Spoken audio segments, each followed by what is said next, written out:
Welcome back. I'm Gary Parr. I'm Jenifer Rose. You are listening to the midweek version of Fiber Talk, the twice weekly podcast for needlework artists. You know, I thought we were slowing down here with things we got going. No, just when I thought we were, we've cooked up a bunch of stuff now. I know. You and Beth are a bad influence, basically. What? Yeah. We're good. We like to do things. Let's see. I actually had to write out a schedule here for us. So tonight, Diane Grick will be live with us, Silver Creek Samplers. Diane Grick, who was the guest 2 weeks ago. So she will be with us live, and we'll talk about some of her designs and some of her stitching tonight. So that will be fun. Yeah. And then Friday, we have a special guest. Kim Young will be with us because it's a Friday night part of her September soiree and at Sassy Jack's. And then Kim will be with us, and we're working on a special guest for that. Haven't got it confirmed, so can't say who it is, but that'll be Friday night. And then Sunday, Tricia Nguyen will be our podcast guest from Thistle Threads. And Tricia then will be live with us next Wednesday. So it was a tremendous conversation I had with Tricia. Fascinating the work she does, developing threads and keeping history alive and so on and so forth, all kinds of things.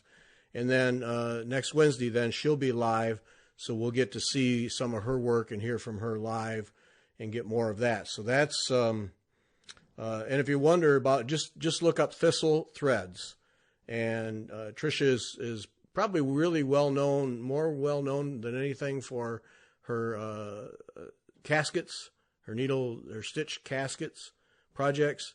A lot of people have tried those or tried them, done them, finished them. They're beautiful things. But she's an endless source of information. So that'll be Sunday and next Wednesday.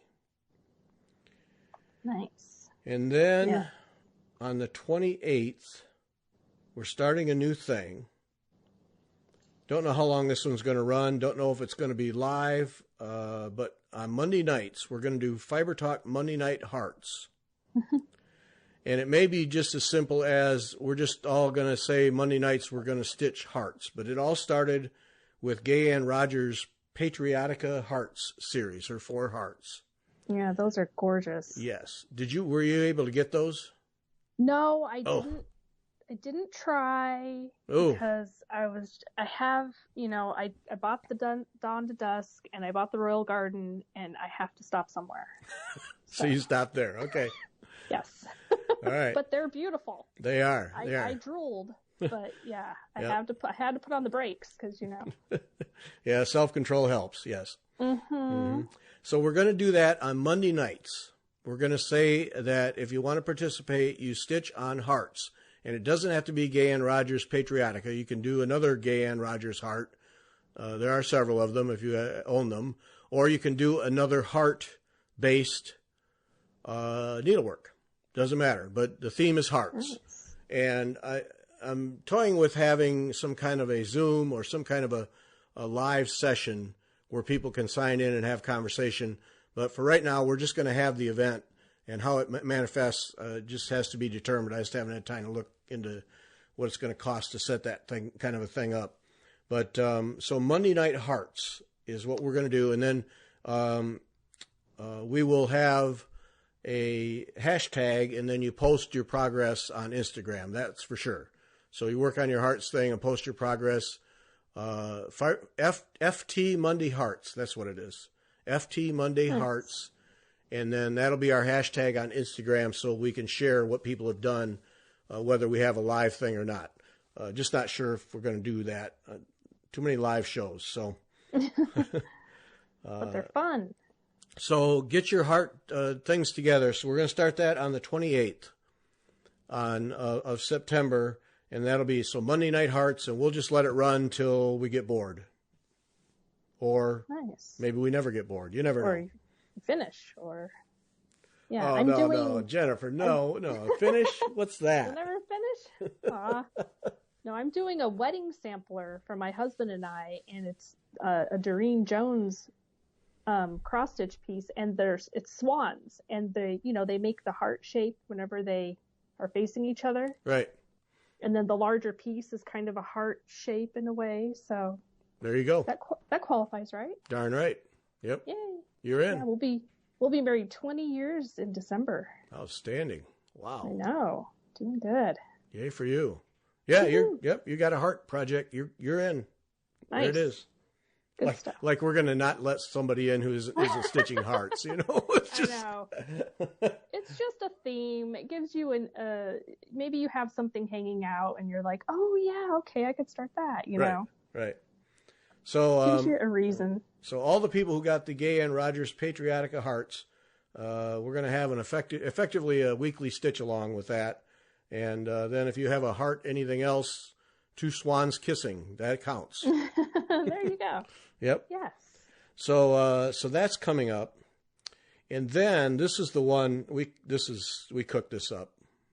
Beth and Jenifer and I, long conversation, we cooked this up. So Avlea this week, Krista West is introducing a new design called basket weave. Beautiful design. Yes. It really looks woven. It's amazing. Yes. And it's wow. And it's meditative stitching. And so what the three of us cooked up is we're going to start October 4. It's a Sunday afternoon, and these are going to be live shows. Now, whether they're going to be Zoom or because of what we got planned, YouTube may not be the best vehicle. Right. So we've got to figure that out. I'll figure it out before then, and we'll have it announced. But anyway, so Sundays at 2:00 Eastern time for 8 weeks. So we're going to run it right up to the Sunday before Thanksgiving. We are going to have a live show Sunday afternoon, Fiber Talk Meditates.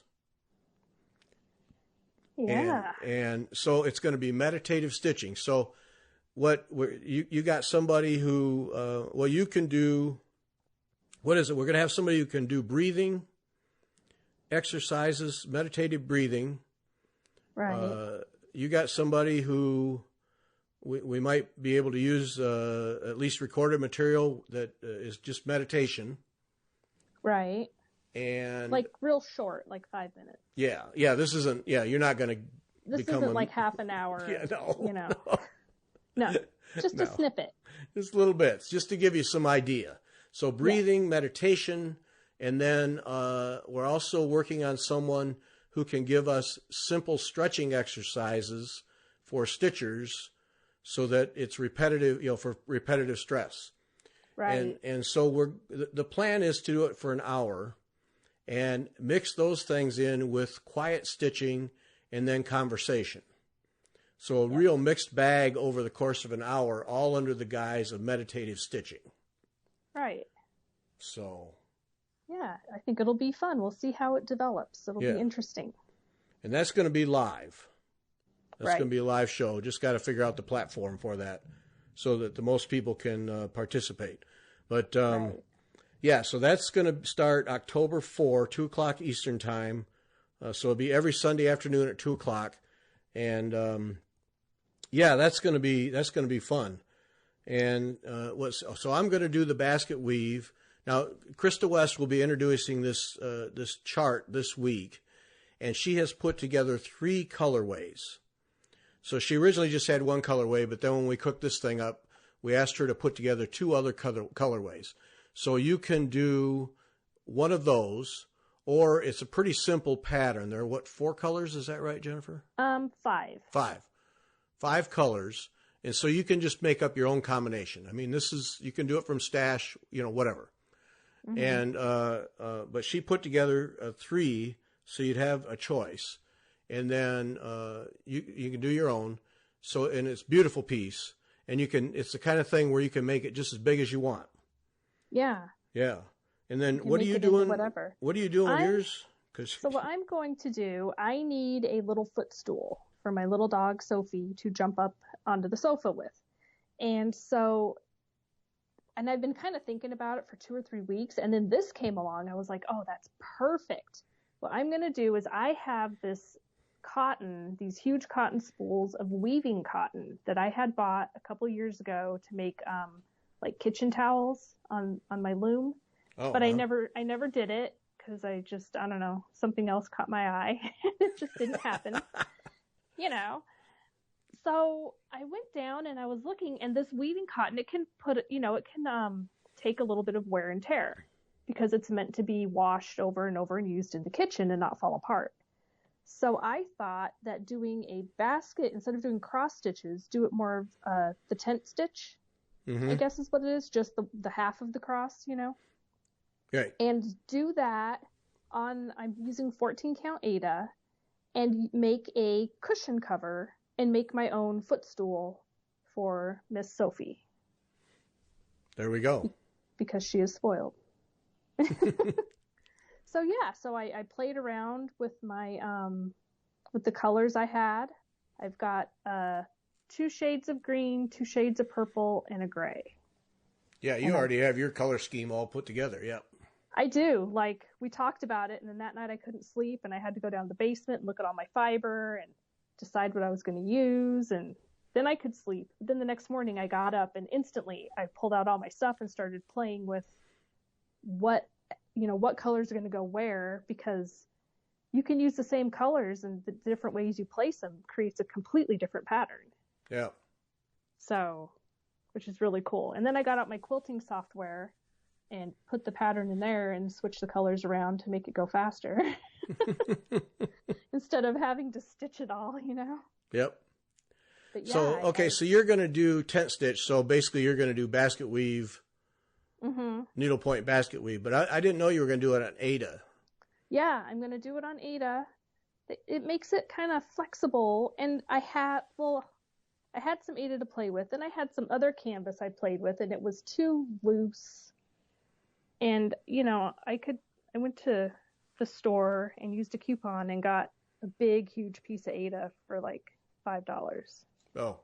So I didn't have to spend a lot of money. And I don't have to have big, ginormous stretcher bars. Right. I have a couple dowel rods, so I am gonna make roller bars to put this on. But I already have the dowel rods, just have to cut them and do it. It's easy. So. Well, the colors you chose are beautiful. I mean, well, they're what you had, but they come together quite nicely. Yeah. Yes, it's what I had, and I had bought it all to go together into some sort of a kitchen towel. So, yeah, I'll have to put a picture. And then, so what I did, because I have those huge cones, which isn't, I'm not going to have those huge cones sitting around. I took some cardboard and cut these large spool cards, and then wound a bunch of it onto the spool cards, so that I just have little spools of my thread instead of the huge cones hanging out everywhere. Oh, so you actually made it manageable. Yes, because otherwise I was like, I don't have room for these things to sit out all the time. And Yep. So that's going to be neat. And then Beth, I think Beth is not going to do, I think she's going to do, she has another meditative thing she wants to work on. But it doesn't have to be the Avlea thing, though. I love it, and I think it looks great, and I'm anxious to get started on it, and you've already found an adaptation for it. Yes. But, meditative stitching, it's stitching that you can stitch without constantly referring to a chart. That's the idea. Yep. And then we're going to add in some other things to help you expand your meditative abilities. And then I'm a firm believer that we need to do more moving around while we're stitching. Stitch for a while, get up, move around, because I think too many people complain about hands and shoulders and arms. Right. And it's sitting for hours and stitching and not getting up and doing something else. Yep. And I also get massage. I'm a member at Massage Envy, and every 2 weeks I go get massage. Mm-hmm. And I've been doing that for about 8 years, and what a difference. Yeah. It's amazing. It's not that expensive if you have a membership. And it really helps, especially the shoulders and the neck area, and helps keep you from getting tension headaches and then your forearms and stuff too. And so Yeah, all those things come into play. So we're going to Yep. bunch them all into Sunday afternoon shows, Fiber Talk Meditates. Yeah. Because why not? Yeah. And you need something to relax you. And when I was doing these little swatches, you definitely get in the zone. Uh-huh. Because it's really simple, and you just get in the zone and go, and time flies, and you're like, wow, look how much time went by, and you do get kind of in a zone and just go. Yep. So we're going to do that. And Yeah. Krista West will be there for the first show on the 14th to talk to us about meditative stitching and inspiration for the thing. So a short little visit with her, and then we're just off and running. So every Sunday, all the way through till Thanksgiving. So 8 weeks, all the way to the week before Thanksgiving, we're going to do this. And so it should be not only fun stitching, but also beneficial and expand your awareness, I guess it is, of what needs to go on with needlework besides simply moving a thread and needle. Yeah. Yep. Take care of your mind and body. Yep. And make something awesome. And Avlea, she likes to do things that are useful in the house. Yes. Is what so my whole cushion thing, it works perfectly with her overall theme. Yep. Of make useful things for the home that are beautiful. I'm looking at some kind of something that goes under a lamp or something. Right. Yeah. Like a table runner or something. Yeah. That. So. Hi. Oh, no, Sophie. Sophie has joined us. What? Because guess what just got delivered? My what was royal that? garden. That was my front door. My royal garden just came. And I'm not letting it sit outside, so I'm getting it right now. All right. Woohoo! Awesome. Excellent. Yes, so now I get to play with that later. Sorry well about done. The door. Yeah, a little oil there would help. Yes, I know. There it is, my big old tube from Sassy Jack's. All right. Woohoo! She's off and running. Yep. Yes, exciting. Yay. Yep, I knew that was coming today. I just didn't know it'd come while we were on. Well, that's all right. So, but hey. It's all right. It goes with the theme. So. It certainly does. So thanks to Kim. You're armed. Yep. So, and since we're on the Royal Garden issue, I had to start over. Aww. Well, I didn't have to, but I chose to, because when I was stitching and I finished the waffle stitches in the center core there, I sat back and I thought, that thing is not square. And I knew the stretcher bars were square when I put it on there, but I didn't check the canvas, or I thought I'd check the canvas, because I always do. And either I just forgot or got sloppy. I don't know what happened, but anyway, it was not square. And so, and that's so big that if I could see it out of square with that center 6-inch block, by the time you get out bigger, I just felt like it was really going to be out of whack. And so I put my square on it, and if I line up a horizontal canvas thread, then the vertical thread over the course of a foot, and these are 18-inch canvases, over the course of a foot, was angled off by 3 holes. Oh. Yeah, it was noticeable. Yeah. And I thought, well, what is that? I never considered canvas being out of square. And so then I went and got my Dawn to Dusk canvas. Sure enough, it's out of square.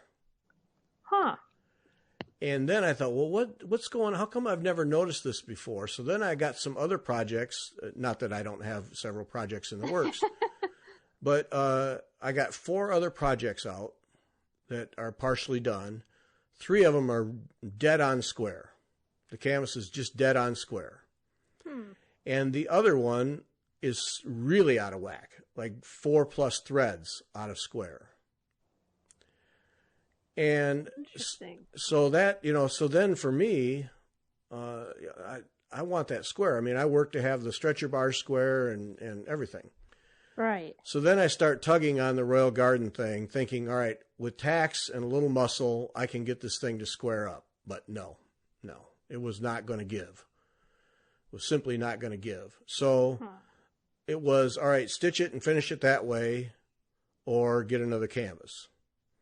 And it was just going to bug me to no end. I could just tell it was just going to drive me nuts looking at that thing and it wasn't square.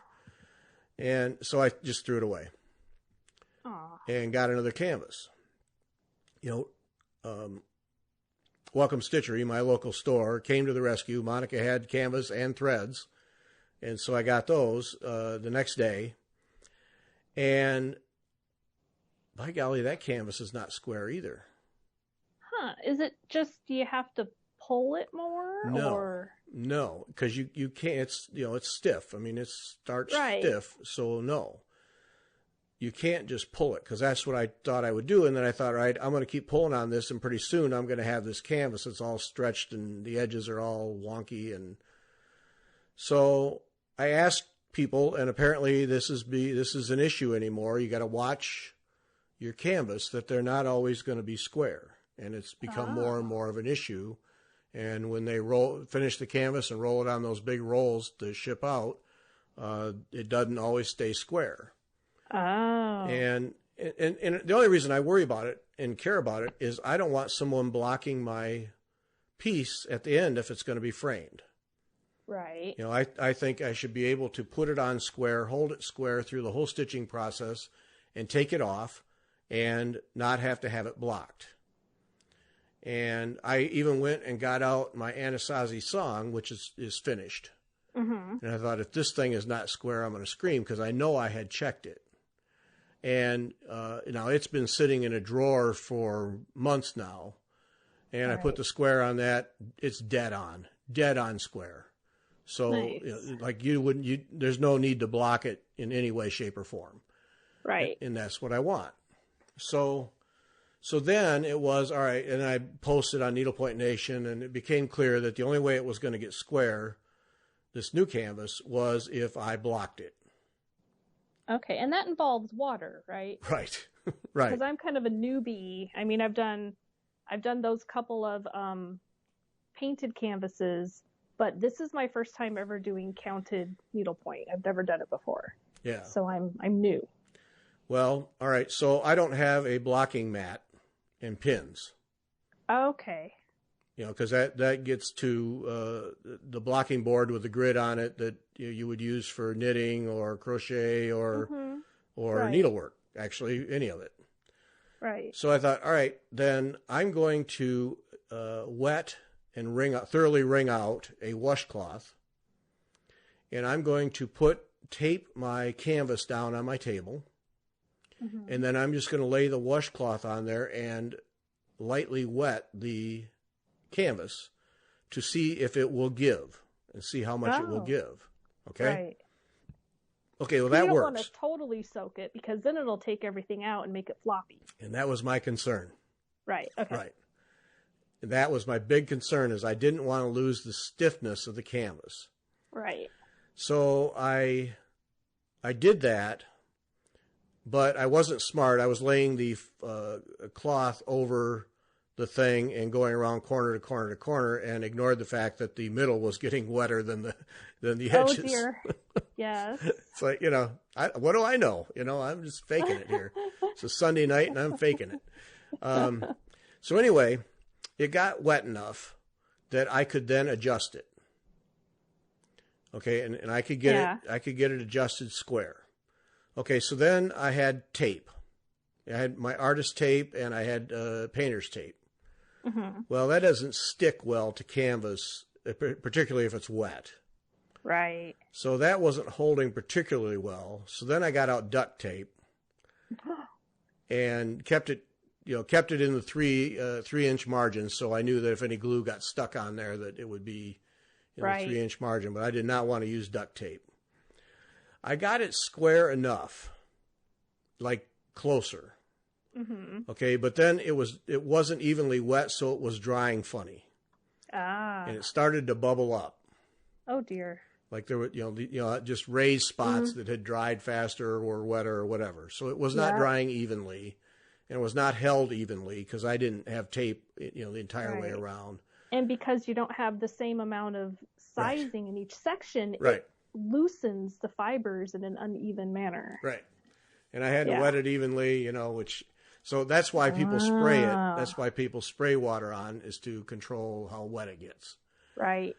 So anyway, I taped it, got it as square as felt I was going to get it, and left it overnight.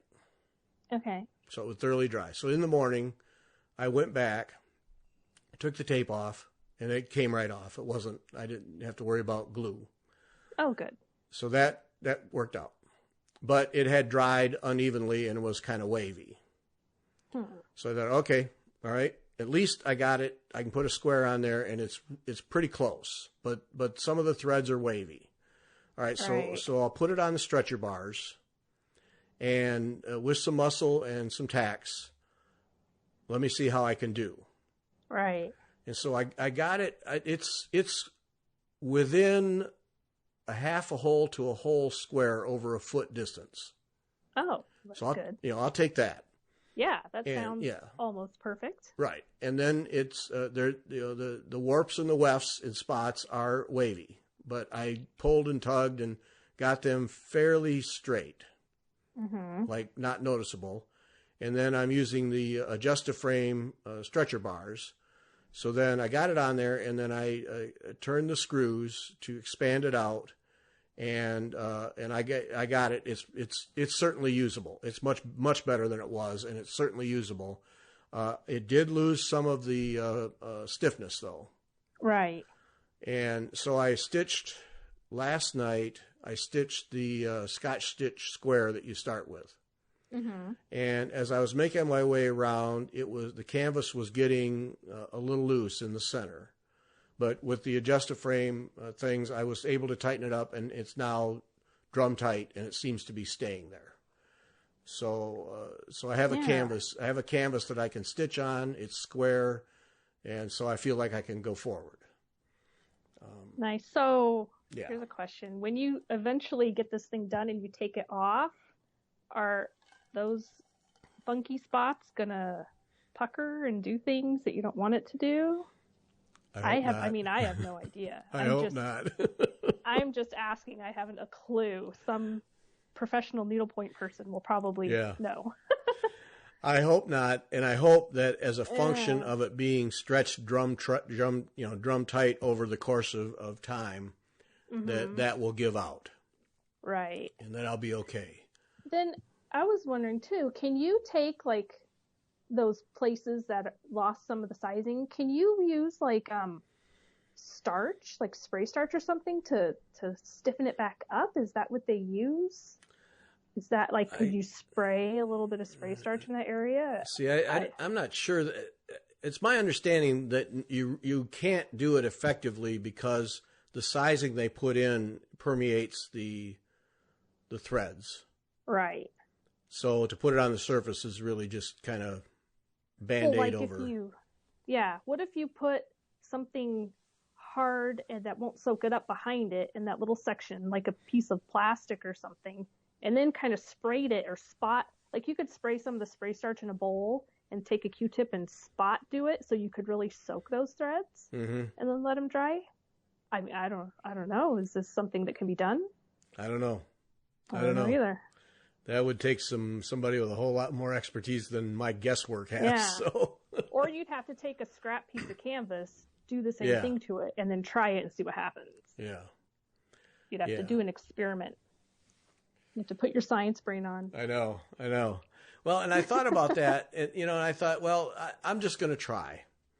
And I really shouldn't be just experimenting with an 18 by 18 piece of canvas because, it's not cheap. And but I just went for it, and right now, I mean, I stitched that, and the stitching is dense enough throughout that project that I think it's going to be fine. Okay, it'll support it. Yeah, kind of. So, but I could still get the tension I want on the thread, so it wasn't. I didn't feel like it had weakened it. I don't know. I just don't know. Right. Maybe next week I'll talk to when I talk to Debbie next Wednesday. We'll see what she has to say. But but she chimed in on my post and said that it sounded like in the past couple of years that she eats through a lot of needlepoint canvas that she said it had gotten rougher and it's out of square more often than not. So so I think it's something, if you care about that kind of thing, and I think you should, it's something to watch, and obviously better to block a canvas before you stitch on it than afterwards.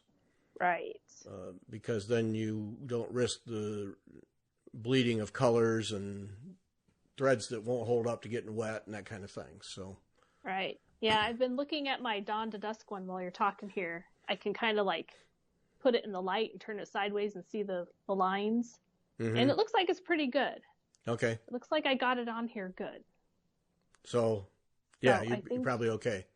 So you know what I did, because I'm new to this, and she said to measure in 4 inches, and then that's where you start with the red X. Yeah. So I measured in from the inside corner of the stretcher bars, and I did it, and it was off center. It wasn't on there. Like I did 3 rows of just the cross stitches, and then I was like, that doesn't look right. It's not going to be centered. Yeah. So then I realized that you have to include the canvas that is behind the stretcher bars that you tacked on in that measurement. Right. See, and I didn't know that because this is my first time. But so I had to take out some of my cross stitching and start over. On that. But I learned. I should have known. I should have figured. I don't know. After I did it, I was like, oh, well, that makes sense, duh. But Hey, you learn. No, yeah. I always find the center before I mount the canvas. Oh, okay. I find the center and mark it, and then if it's now like Royal Garden, you don't start in the middle, and Dawn to Dusk, she gives you a starting spot. So, but normally I would start upper left, and so then I find the middle, and mark that. Then I find the top center and mark that, and then I find the top left from there. Oh, okay. So I have 3 spots that give me a reference before I start. And I always mark with thread. I just take a little piece of floss I don't care about and tie it. I don't mark it I don't like marking on canvas, so I don't have to. Exactly. So, yes. So that's what I do, but I do all that before I mount it. So you deal with it. Because I do my thing, that I do with the cross stitch with the X and Y, but for this, I just followed her instructions, but then I measured wrong the first time. Yeah. And I was like, that's not right. You have to take all that out. Start over. Yep. Well, but you learn. Yes. But now I'm going to town. Yeah, yours is looking beautiful. But people laugh at me, but my favorite way to find the corner is to cut a couple of strands of floss, and I lay the canvas on the table, and then I tape the floss and make a big X corner to corner and corner to corner. Oh, And that gives me the center. Yeah. And there are other ways to do it, but for me, that then I know right dead on where the center cross is. And so I do that, and then I count up and over to find the other things. But I always do that on an unmounted canvas. Then I know I'm in the center of the canvas, regardless of how it's cut. So okay, yeah. And that way, well, like with cross stitch and linen and stuff, you have to make sure that the edges, that they're all, sometimes it's cut and it's cut wonky. Right. And you have to pull out all the threads on the edge until there's one big long thread, so you know it's straight. Yep. And do you have that problem with needlepoint canvas? I do it. I do the same thing. Yeah, it's not always cut. The edges are not always cut square because most of the time they just cut it with scissors. No, I go to all the trouble of squaring up any ground cloth I use. Right. I don't care what it is, but canvas. Yeah, I cut it, trim it, and tape it, so that I know those sides are all square and they aren't cut wonky. And I'm sure people laugh and go, wow, what a waste of time. No, not at all. But I'm a firm believer. I think that prep work is worthwhile. And, yes, because sometimes it's hard to see it. And you right. think it's square, but then you start really looking and it's not. And what if you start, I mean, I always start in the middle and do my X and Y. A lot of people, though, don't do that. And then if you start going down and you run out of fabric. Right. Because right. you didn't pre-check. Yep. You know, so you've got to do that, making sure it's perfectly square before you start, so you know you're starting in the right place, no matter how you start. Yep. I'm a firm believer. I mean, to me, it's like any project, your prep work pays off, and it really isn't that painful to do, and it's actually kind of meditative to get it together. But I make sure it was cut to the right size. I double check the size of the design to make sure I'm going to have 3 inches. I pull linen threads till I get one thread all the way top to bottom and left to right. Yep, I do that too. Yep, and on Aida too, linen or Aida. Yep.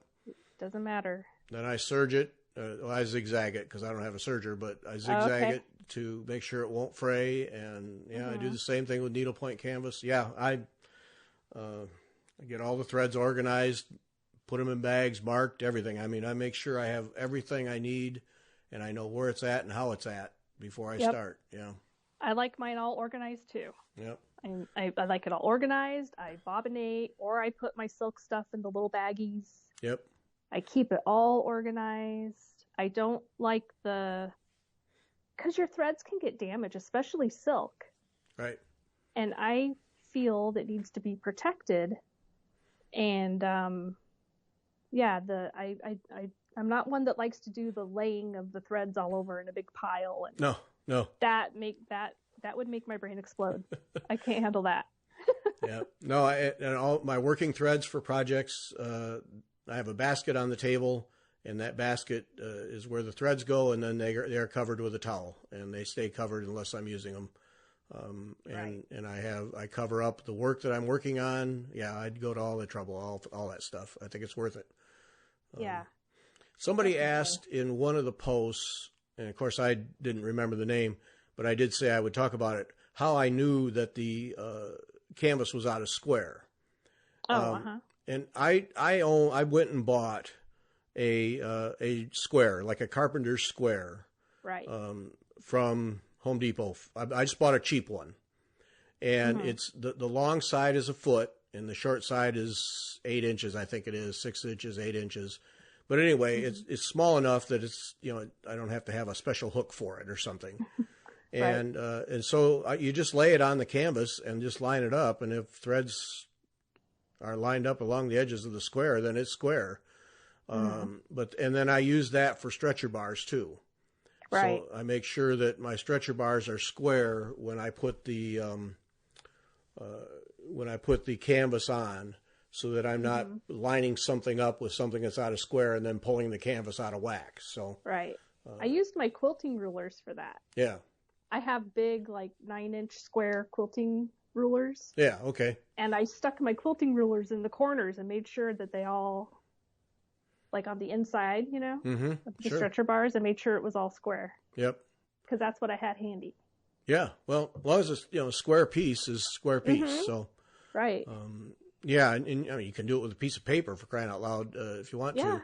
Yeah. But one thing I did think of when I was asked that question, so that's all it is, and I just keep that square. That's my stitching square, so it doesn't get hung in the garage and get all dirty or anything. So I know I can safely lay it on canvas and not worry about it damaging the canvas. But I just bought a cheap one. But I know one piece of advice is, if you're buying measuring tools like that, it's okay to buy the cheap ones, but check them and make sure that the square you bought for $2 is actually square. Yeah. So like in the store, okay, I'm going to buy a $2 one, but go hold it up against the $20 one and make sure they match. Right. Because you can buy a cheap one for needlework because it's hardly going to undergo any stress. But if it's not square, it's just... And that's the same thing with tape measures, rulers. Check those things. I've heard that with some of those cheaper tape measures you can get check them against your high quality quilting rulers or whatever, and make sure that they line up, because they could be made in some other country that just didn't measure things right. Right. You know, so. And if you get stuff that's a giveaway, right, check it. Yeah, chances are it's not very accurate. I mean, it's not always true, but it's worth checking, because I've run into that too. Yep. So. No, it's you need to check that stuff, because at some point you just come to rely on it without thinking about it, and if that ruler, that foot-long ruler, is off, and every time you measure, you're measuring wrong, then somewhere you're going to get caught, and you're going to be frustrated. And yeah. Yeah, no, definitely. I have that square, and then I was, as an editorial gift, I was given a very expensive Milwaukee tape measure. So, Milwaukee Tools tape measure. So I know that thing is dead on. Right. And I keep that in my stitching, so it always stays clean, so I can use that anywhere. And so I have that, and then I have a metal pica pole, which is from the old days of putting together magazines, which is high precision thing. So I know that is dead on. So everything gets checked against that kind of thing. But any measuring tools, anything that's going to be figuring an angle or a square or whatever, check it against something is accurate, because. Right. Well, imagine just quilting. Imagine if you cut something at an angle with a piece that's. Yeah. Oh, geez, you'd be just. It does make a difference. It's amazing how sometimes just a thread can make such a difference. Yeah. In how things get put together. Yep. Depending on how intricate the piece is. Yeah. So check those things. Yep. So I wanted you have been cooking. Yeah, the Dawn to Dusk. You've been cooking right along on that. Tell us what the experience has been like. Yeah, it's been fun. I've really liked it. I got my, I put in all of the outlines for the stars first, and then I went and did the little, the side, the fill-in medallions is what she calls them. Right. Mm-hmm. With the Jessicas, it's got that little button, and it's got the Jessicas, and then the outlining. Yeah. And those little outlinings around the Jessicas were kind of hard to figure out. Like, I had to play around with the placement, because, and you look at the diagram, and it kind of shows. So what I did is I came up in the middle like it shows, and then I went to the corner. I didn't go all the way to the tippy top corner of the Jessica. I went to the next one under and kind of went under the Jessica, so that the three ones that come out of the center, so it kind of overlaps and it doesn't wing out. Okay. I have to look at one of my pictures really up close to see what I'm talking about. Yeah.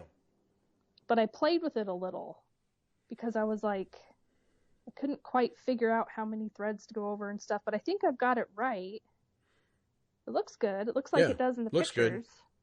Good. Go with it. Looks good. Go with it. Yeah. Yeah.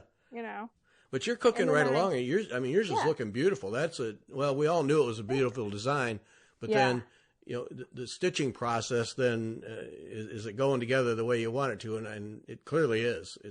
Yeah, I did motif number 1. It took me, I did a little bit on one evening, and then yesterday, while I was on the phone with my mom, I was just stitching away and got the rest of it done. So it was just cross stitches and satin stitches and French knots and stuff. So it was easy. Yes, Mom, I'm paying attention. Just, I can do 2 things at once. Just leave me alone. I'm always doing like something while I'm on the phone with her, I've got antsy hands. They need to be busy. So I pay attention better if I have something like this doing. Yeah. Yeah. So and I got the beads on, and the first one's done. Yeah. Well, it's beautiful. It's beautiful. Thanks. And several others have been cooking along on that thing, and really, it's a stunner. It really is. It is, and it's fun. It's so fun, and because this is my first time doing counted needlepoint, and it's a blast. Way to jump in the deep end. Different. Well, yeah, Well, it's all explained, and then the Royal Garden. You said that it's Debbie Rowley, right? Yep. Yeah. You said her instructions were so good that a beginner could do it, and I'm like, well, then sure, I can do that. Yeah, you'll be fine. Yeah. I'm good at following instructions. So, and then you know that mystery needlepoint retreat they do? Yes. Is Debbie Rowley one of the ones who does that? Absolutely is. Yep. Yes, it's in Denver next year. Yep. And my family lives in Colorado. Uh-oh. I could combine it with a trip to see the BAM. There you go. I have been, you talked about it a few years ago on Fiber Talk, and I looked it up back then, and I started following and stuff, and I have wanted to do that. And now that I've done some counted needlepoint, you know, right. I mean, I was like, I can do that. They explain it. I'm fine. Yep. You know, I want to go to that. That's I still maintain that is one of the coolest events that happens in the year. Because four designers, all with different styles, combine and make one piece that you then stitch at the event, at the retreat. Yeah. I mean, that is so cool. And they make it work. And how they make it work is beyond me, but they do. And yeah, it's... And then the different colorways, you can pick your colorway because there's 4 colorways, right? Right, yep. And so you kind of, and you don't see the design before. You just have to be like, okay, well, I like those colors and I'm just going to have to trust it's going to be awesome, which it always is. Yep. Yeah, the first night is the reveal of the design. Right. Yeah. Oh. No, it's go to that. It is just one of the best events ever. Mm-hmm. Because of that, you get to choose. All right, these are colors I like, and then you get the experience of that surprise. I mean, it's a Needle Arts Mystery Retreat. You get the surprise of the design, but the fact that 4 very different designers combine and make a design and that it works is, I just think is really. I know, it's awesome. And and the pieces look so stunning because you can go on the Facebook group and look back at previous ones. Right. And they're so pretty and amazing. And it just looks so fun. Yep. Because it's a whole lot of different stuff. Yep. Which is just exciting. Yep. I love it. I so want to go to that. Well, if the family's out there, that's giving you your out right there. Gotta go. So it'll be like they don't know when yet, but they just said it was in Denver, and it'll be in July-ish sometime. Mm-hmm. And hopefully the quarantining will be released or gone by then. But even if, let's pretend that Colorado wants me to quarantine for 2 weeks after I come in from out of state, I could stay at my family's for 2 weeks, then go up to Denver and do the thing. Yep. And then when I get home, if Connecticut wants me to quarantine, no big deal, I'm home. Right. So I could do this. It works. Yes. Yep. I so want to go. So now I just have to watch and try to get in. Yeah. So. Yep. No, that's just one of the great events. Yeah. Well, yeah. That looks amazing. Sign yourself up. Mm-hmm. I know. I've got my eye on it. Yep. That'll be a good one. Yeah. Yep. And all of them, great ladies, really just terrific ladies, terrific designers. You'll get all the help in the world that weekend. Stitching and Nice. Yeah. Good event. Yep. Really good event. That sounds fun. The most difficult thing I've done is a Jessica. Now I'm about to start Royal Garden, so I'll start that double fan double action. Yeah. But I watched the video and I was like, I can do that. Yep. So You'll be it'll fine. be fine. Yeah. You'll be fine. Her instructions are, if not the best, certainly among the best by far, and you'll have no trouble. Yeah. Woohoo! Guess I'm playing with that today. Yep. You win. It's a good day. I know. Yep. All right. Exciting. Jeez, how does this time go by? But it went by. I know. It's because we have fun things to talk about. That must be it. Must be it. Okay, so tonight, Diane Grick, Silver Creek Samplers, joins us live. Friday night, surprise guest. Kim's working on it. Sunday is Tricia and Wynn. And then next Wednesday is Tricia live. So 1-2 with Tricia. And then the 28th Monday the 28th, we begin Fiber Talk Monday Night Hearts. So find your heart project and more information to come on that. But at the bare minimum, we're just going to say that wherever you're at, you're going to stitch on a heart project on Monday night and then post a picture of your progress. Nice. At the bare minimum. That's going to, and FT Monday Hearts is the hashtag on Instagram. And then October 4, we start our 8-week series of Fiber Talk Meditates, where we're going to do meditative stitching and all the things that go with it. I'm looking forward to that. That's going to be fun. Yeah, that'll be really fun. Yep. There we have it. That'll be exciting. Yeah. Sounds good. All right. Other than that, we're just bored out of our minds. Yeah. Okay, I got work to do, and you have a Royal Garden to play with. Yes, I do. It's a good day. Exciting. Yes. So All right. happy.